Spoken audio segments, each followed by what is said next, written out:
Kebenaran hakiki hanya perlu diimani, dipercayai. Sebelum sampai kepada kebenaran hakiki ditemui kebenaran melalui pikiran, ilham dan kasyaf. Kebenaran yang diperolehi secara logik, dalil dan penyaksian hati adalah bayangan kepada kebenaran hakiki yang tiada sesuatu pun yang sebanding dengannya. Jadi, walaupun diberikannya keizinan untuk menyebutnya dengan berbagai-bagai nama, dan menyifatkannya dengan berbagai-bagai sifat, namun, manusia berkewajiban mengawasi iktikat akal dan hati agar benteng, tiada sesuatu pun yang sebanding dengannya, tidak dirobohkan oleh akal dan hati. Logika, dalil dan penyaksian hanyalah kendaraan, untuk sampai kepada beriman dengan yang hakiki. Tuhan tidak memerlukan sifat-sifat, dan nilai-nilai tambahan untuk kesempurnaannya, tetapi makhluk memerlukan, berhajat dan bergantung kepada medan wujud, medan ketuhanan dan sifat-sifat ketuhanan bagi menumpang kewujudan mereka. Medan di sini bukan bermaksud ruang. Tidak boleh dikatakan di samping ruang yang diisi oleh kewujudan makhluk, ada ruang yang menempatkan kewujudan sifat-sifat ketuhanan. Sifat ketuhanan ataupun urusan Tuhan tidak memerlukan ruang. Misalnya, sifat ilmu dan kewujudan dalam ilmu tidak memerlukan ruang untuk wujud. Makhluk memerlukan penyokong, hijab atau medan wujud yang bersifat ketuhanan, bagi memelihara kewujudan makhluk itu agar menjadi benar, nyata, ada kesinambungan dan stabil. Sifat ketuhanan juga diperlukan oleh makhluk bagi melindungi mereka dari tajalli Allah Subhanahu wa Ta'ala. Jika makhluk menerima tajalli Allah Subhanahu wa Ta'ala, makhluk akan hancur dan hilang lenyap. Sifat-sifat ketuhanan menjadi hijab yang kukuh melindungi kewujudan makhluk dan menyelamatkan mereka.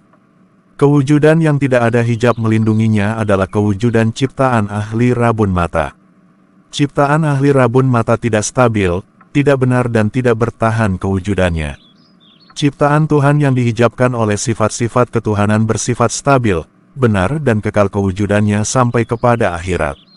Hijab ketuhanan yang memegang kewujudan makhluk, yang ada hubungan dengan makhluk, itulah sifat-sifat Tuhan yang Dia izinkan dinisbahkan kepadanya. Sifat-sifatnya yang tidak boleh diperkatakan adalah sifatnya yang hakiki. Aspek Tuhan yang boleh disifatkan dan diperkatakan dinamakan tasbih, dan yang tidak boleh dikatakan dinamakan tansih. Tiada sesuatu menyamainya, adalah aspek tansih. Dan Dia mendengar dan melihat, adalah aspek tasbih.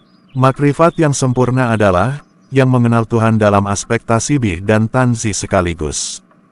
Penciptaan makhluk berhubung dengan sifat Tuhan.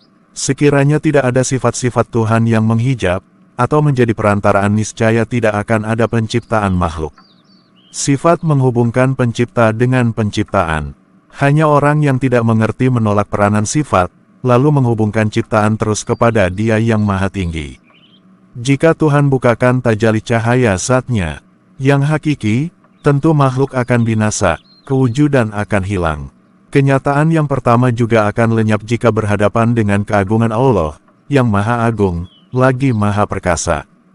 Hubungan makhluk dengan Tuhan hanyalah sekadar layak, dan mampu makhluk bertahan, yaitu hubungan yang dimisalkan, atau hubungan melalui sifat-sifatnya yang tasbih, bukanlah hubungan dalam arti kata yang sebenarnya. Alam memiliki kewujudan yang benar. Alam benar-benar wujud, bukan khayalan. Tetapi wujud alam berbeda dengan wujud Tuhan, berbeda dengan sifat-sifat Tuhan yang diistilahkan sebagai tasbih, apalagi yang tansih. Wujud alam diistilah sebagai wujud yang mungkin, mungkinul wujud, dan wujud. Sifat Tuhan diistilahkan sebagai wujud yang wajib, wajibul wujud. Maksud wajibul wujud yang boleh dicapai oleh pemikiran dan kasyaf adalah wajibul wujud sifat. Zat Allah yang Maha Tinggi tidak termasuk di dalam medan pemikiran dan penyaksian hati, tidak terlibat dengan wujud yang wajib, wujud yang mungkin dan wujud yang mustahil. Sifat-sifat yang diistilahkan sebagai wajibul wujud adalah sifat tasbih. Dalam pandangan kasyaf sufi, menyaksikan sifat tasbih sebagai berada satu tingkat di bawah dari zat. Sifat tanzi pula tidak terpisah dengan zat, karena sifat tanzi adalah sifatnya yang hakiki yang tidak ada beda dengan zatnya. Zat dan sifat hakiki adalah yang sama. Zat hidup, wujud, melihat, mendengar, berkata-kata, berkehendak dan berkuasa dengan zatnya sendiri bukan dengan sifat-sifat hidup, wujud, melihat, mendengar, berkata-kata, berkehendak dan berkuasa. Apa saja yang dengan zat tidak berpisah dan tidak lain dari zat. Perpisahan dan perbedaan terjadi dalam ilmu dan penyaksian. Zat yang Maha Suci menyatakan kesempurnaannya, melalui sifat-sifat dan nama-nama yang dinisbahkan kepadanya. Sebab itulah zat, sifat dan asma, dipandang sebagai berkedudukan berbeda-beda. Apa yang dipandang sebagai berbeda dengan zat itu adalah, bayangan kepada yang hakiki, diistilahkan sebagai penzahiran, pembukaan atau tajali. Kewujudan makhluk berhubung dengan bayangan dan diselimuti oleh hijab-hijab. Walaupun yang digunakan adalah istilah bayangan, tetapi bayangan itu adalah bayangan martabat ketuhanan, tidak sama dengan bayangan benda-benda alam. Bayangan atau hijab ketuhanan, berperanan di dalam kewujudan dan kesinambungan kewujudan makhluk. Hijab ketuhanan berhubung dengan alam maya, dan karena perhubungan tersebutlah, manusia bisa mengenal Tuhan menurut kadar kehendaknya untuk dikenali. Orang yang kasyafnya sampai kepada hijab atau bayangan menyaksikan sifat sebagai berpisah dengan zat. Selepas melepasi peringkat bayangan atau hijab, dia akan menyaksikan sifat tidak berpisah dengan zat, malah sifat bukan lain daripada zat. Sedikit sangat orang yang sampai kepada tahap ini, yaitu kepada yang hakiki. Pada yang hakiki pendengarannya adalah penglihatannya dan juga percakapannya. Dialah yang awal dan yang akhir, dan yang zahir serta yang batin, dan dialah yang maha mengetahui akan tiap-tiap sesuatu. Ayat 3, Surah Al-Hadid. Yang awal, yang akhir, yang zahir dan yang batin adalah yang sama, yang esa. Tidak ada perbedaan dan perpisahan di antara kudrat kuasa-Nya dengan iradat kehendaknya. Yang menghidupkan adalah esa dengan yang mematikan. Apabila dua sifat yang pada logiknya dipandang bertentangan sudah berada dalam suasana harmoni, yaitu suasana asalam yang mensejahterakan. Sesungguhnya seseorang itu telah menyaksikan yang hakiki, yang tidak bertentangan awalnya dengan akhirnya dan zahirnya dengan batinnya. Pandangan yang demikian dikatakan melihat Allah Subhanahu wa Ta'ala pada setiap waktu, ruang dan keadaan. Inilah sifat orang yang benar-benar mengenal Tuhan. Sifat Tuhan seperti juga zatnya, adalah unik, tidak bisa diuraikan atau dipecahkan. Sifat Tuhan adalah sifat keesaan di mana kesemua sifatnya berkamil dalam keesaan, tidak berpisah dan tidak berbeda di antara satu dengan yang lain. Perbedaan pada sifat dibuat secara ilmiah bukan keadaan yang sebenar. Secara ilmiah disebutkan sifat wujud, hidup, melihat dan sebagainya. Walaupun dipandang satu-satu namun keunikan sifat tersebut tetap ada. Keunikan tersebut dipanggil juga kemutlakan. Ilmu Tuhan dikatakan ilmu yang mutlak. Ilmu mutlak tidak mampu diuraikan. Dalamnya berkumpul pengetahuan dari awal hingga ke akhirnya. Ini bermakna Tuhan mengetahui tentang alam ini dari sebelum adanya hingga pada tanpa kesudahan. Tuhan mengetahui dari azali hingga pada abadi, dan pengetahuan tersebut adalah pengetahuan secara keesaan, yaitu tatkala mengetahui yang azali itu jugalah dia mengetahui yang abadi. Tidak ada ruang atau jarak masa pada pengetahuannya, sekalipun pengetahuan itu mengenai perkara yang melalui ruang, masa dan zaman. Pada sisi Tuhan, kemarin, hari ini dan esok adalah sama. Tidak ada masa, ruang dan jarak pada sisinya. Sifat Tuhan berkata-kata juga mutlak. Tuhan berkata-kata sejak keazalian sampai kepada keabadian tanpa satu patah perkataan dan tanpa suara. Manusia bercakap dalam satu tempuh, menggunakan berpatah-patah perkataan dan ada mengeluarkan suara.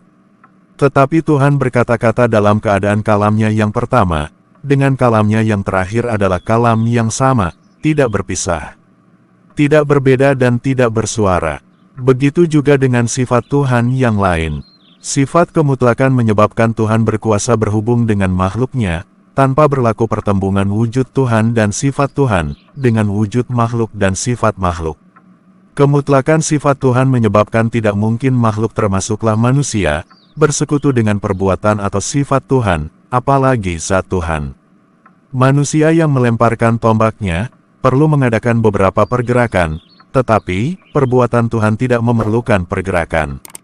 Tidak mungkin manusia menggunakan perbuatan Tuhan dalam melakukan perbuatannya, Kebenaran ini tidak terjangkau oleh logika. Hukum logika mengatakan, tidak mungkin Tuhan mengetahui benda-benda alam, jika ilmunya tidak ada hubungan dengan benda-benda tersebut. Hukum logika juga mengatakan, tidak mungkin Tuhan menciptakan alam, jika kuasanya tidak ada hubungan dengan alam. Hukum logika tidak mengerti bahwa pada tahap Tuhan melampaui segala sesuatu, keabadian yang lalu azali, dan keabadian yang akan datang abadi adalah satu masa yang sama, malah masa tidak wujud pada tahap ini. Itulah kemutlakan. Pada tahap kemutlakan jika sifat wujud dipakaikan kepada Tuhan, maka ia adalah wujud mutlak yang tidak ada permulaan, tiada kesudahan, tidak menempati ruang dan tidak ada persaingan daripada yang tidak mutlak. Kebenaran hakiki menyatakan, bahwa Allah Subhanahu wa Ta'ala yang Maha Suci, Maha Tinggi, Maha Besar, melampaui apa juga sifat yang disifatkan baginya. Dia melampaui tahap wujud. Wujud merupakan kenyataan pertama tentang zat Allah Subhanahu wa Ta'ala yang Maha Tinggi. Kebanyakan sufi menyamakan wujud dengan zat yang Maha Suci. Perbedaan tahap wujud dengan zat Allah Subhanahu wa Ta'ala yang melampaui segala sesuatu sangat halus, hingga kebanyakan manusia gagal menyadarinya atau enggan menerima perbedaan tersebut. Banyak manusia menyembah wujud sebagai Tuhan, dan gagal melampauinya untuk mencapai matlamat sebenar penyembahan, ketaatan dan penyayangan yang melepasi tahap tersebut. Mereka menganggap wujud sebagai sumber kepada segala yang maujud, dan penyebab kepada segala kejadian. Mereka juga lupa bahwa wujud bergantung dan berhajat kepada zatnya, yang melampaui wujud atau yang tidak wujud. Sebab itulah kefanaan yang menyeluruh, atau ketidakwujudan yang sejati, tidak menemukan seseorang dengan kebenaran hakiki. Kesatuan wujud, wahdatul wujud, juga gagal menemui kebenaran hakiki. Kebakaan, kekekalan bersama Tuhan, juga gagal berbuat demikian. Kebenaran hakiki hanya ditemui dalam kesadaran yang sepenuhnya, menyadari bahwa, katakanlah, Tuhan kami adalah Allah. Kemudian teguhkan pendirian. Kebenaran hakiki ditemui melalui iman yang teguh. Fikiran, ilham dan kasyaf manusia bertingkat-tingkat. Oleh itu fahaman, kepercayaan dan pegangan mereka juga berbeda-beda mengenai keunikan dan kemutlakan Tuhan dan sifat Tuhan yang tidak mampu diurai oleh akal fikiran. Orang yang mencari Tuhan dengan menggunakan akal fikiran akan jatuh ke dalam salah satu golongan. Golongan pertama menjadi gila. Golongan kedua menjadi ateis, tidak percaya kepada kewujudan Tuhan. Golongan ketiga mengaku kalah dan menyerah. Orang yang mencari Tuhan melalui ilham adalah golongan ahli falsafah dan sebagian dari golongan sufi. Ahli falsafah tertarik dengan sifat kesempurnaan Tuhan, dan ahli sufi asyik dengan sifat keelokan Tuhan. Sufi yang lebih maju mencari Tuhan dengan kasyaf mereka, dan mereka temui bayangan Tuhan. Sufi yang menyaksikan bayangan Tuhan, banyak mengeluarkan pendapat yang ganjil-ganjil tentang Tuhan. Sufi yang dapat melepas peringkat bayangan, akan menjadi seperti ahli fikir golongan ketiga yang tunduk, menyerah dan beriman. Pengakuan terhadap kedaifan dan kejahilan diri, merupakan pintu kepada penyerahan keislaman, yang sejati, yang membawa kepada mengenal yang hakiki, sebagaimana yang diajarkan oleh Rasulullah Shallallahu Alaihi Wasallam. Oleh sebab itulah sufi yang arif bersepakat dengan orang alim yang benar. Titik pertemuan mereka adalah syariat yang menggabungkan yang lahir dengan yang batin. Di dalam Al-Quran, Allah jelas-jelas menekankan, agar kita hidup bersih dari syirik, menyekutukan Allah dengan apapun juga, syirik menyekutukan Allah dalam hal apa saja, dalam penyembahan, ilmu, tujuan, kepasrahan dan lain-lain. Artinya jangan menyembah selain pada Allah, jangan bertawakal kecuali pada Allah, jangan berharap dan menyandarkan doa permintaan kecuali hanya kepada Allah. Jadi syirik itu maknanya luas. Makanya kita diperintahkan Allah untuk bertawakal pada Allah, kalau mempunyai hajat dan doa, kita diperintahkan ikhlas beramal, kita diperintahkan mengajukan permohonan doa kepada Allah, kita diperintahkan ridho terhadap ketentuannya Allah, kita diperintahkan sabar ketika diberi ujian. Kita diperintahkan mengikuti sunnah Nabi, jangan mengambil jalan tempuh kepada sesuatu yang selain yang diajarkan dan dicontohkan Rasulullah, juga mengambil ilmu yang bersanad pada Rasulullah Shallallahu Alaihi Wasallam. Maksudnya Allah itu agar kita selamat dunia akhirat, tidak sengsara di dunia dan di akhirat. Sementara iblis, untuk menggoda orang Islam, dia tidak akan menggoda dengan mantra-mantra dari Hindu-Buddha, itu tak akan mempan, maka dia menggoda dengan Al-Quran dan mantra-mantra yang berbahasa Arab, karena dengan begitu orang Islam yang disesatkan akan bisa menerima. Tapi Al-Quran yang dipakai menggoda itu bukan wujud lafadznya, tapi tujuan di dalamnya. Orang Islam akan diajak beramal yang banyak, tapi tujuannya bukan ikhlas lillahi ta'ala, bukan mencari ridho Allah, tapi agar sakti, agar selamat, agar kaya, agar punya wibawa, agar punya pangkat, dihormati dan lain-lain, semua tujuan selain Allah. Terima kasih sudah menonton sampai selesai, semoga diberikan kepahaman.